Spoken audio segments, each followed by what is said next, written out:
cutting your leaf, you set the fire, you put water on the pot, and then you wash your leaf turn by turn. You put them inside the water, all the leaf, just wash the leaf, and then you put them in the pot. Turn by turn, you put the leaf.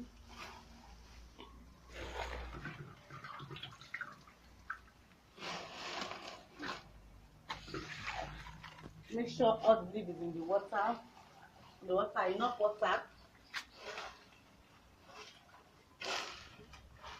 Make sure the water is more than the leaf. Then you wash all the pots to avoid dirt and dust. And you cover. Yes. Then you cover. They're allowed to done for an hour or so.